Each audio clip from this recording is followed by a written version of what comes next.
जय श्री कृष्णा दोस्तों, स्वागत है आपका मेरे चैनल पर।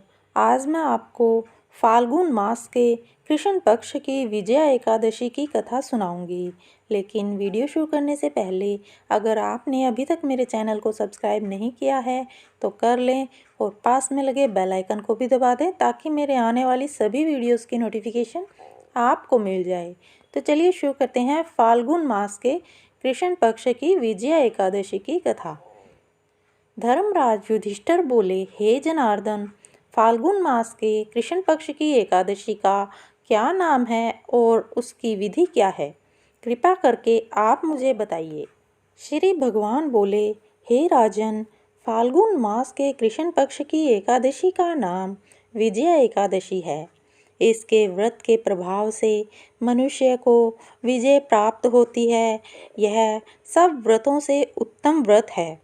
इस विजया एकादशी के महात्म्य के श्रवण व पठन से समस्त पाप नाश को प्राप्त हो जाते हैं। एक समय देवऋषि नारद जी ने जगत पिता ब्रह्मा जी से कहा, महाराज, आप मुझसे फाल्गुन मास के कृष्ण पक्ष की एकादशी विधान कहिए। ब्रह्मा जी कहने लगे कि हे नारद, विजया एकादशी का व्रत पुराने तथा नए पापों को नाश करने वाला है।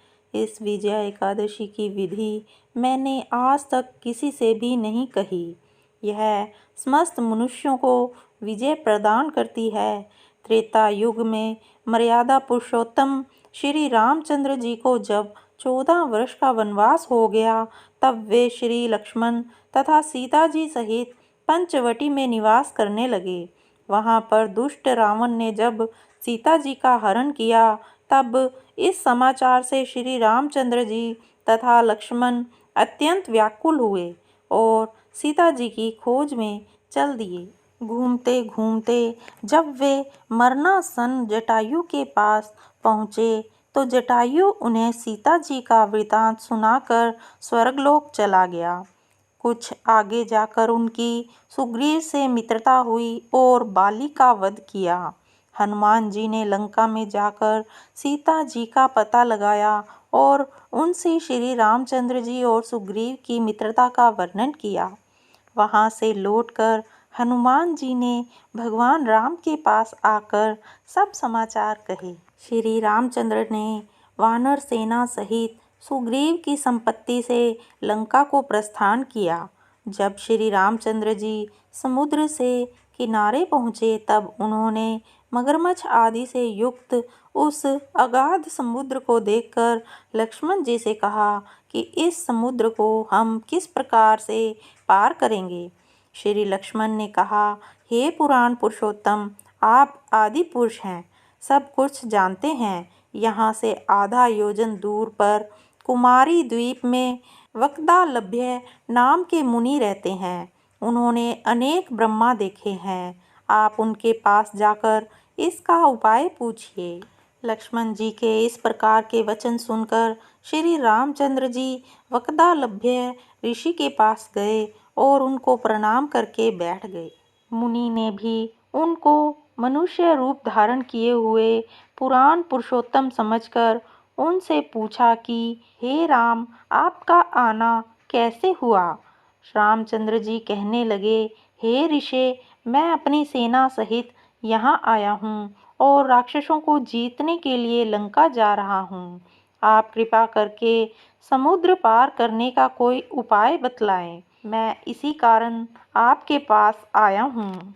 वक्दालभ्य ऋषि बोले कि हे राम, फाल्गुन मास के कृष्ण पक्ष की एकादशी का उत्तम व्रत करने से निश्चय ही आपकी विजय होगी। साथ ही आप समुद्र भी अवश्य पार कर लेंगे। इस व्रत की विधि यह है कि दशमी के दिन स्वर्ण, चांदी, तांबा या मिट्टी का एक घड़ा बनाएं। उस घड़े को जल से भरकर तथा 5 पल्लव रखकर वेदिका पर स्थापित करें। उस घड़े के नीचे सतनजा और ऊपर जौ रखें। उस पर श्री नारायण भगवान की स्वर्ण की मूर्ति स्थापित करें। एकादशी के दिन स्नान आदि से निवृत्त होकर धूप, दीप, नैवेद्य, नारियल आदि से भगवान की पूजा करें। तत्पश्चात घड़े के सामने बैठकर दिन व्यतीत करें और रात्रि को भी उसी प्रकार बैठे रहकर जागरण करें। द्वादशी के दिन नित्य नियम से निर्वृत्त होकर उस घड़े को ब्राह्मण को दे दें।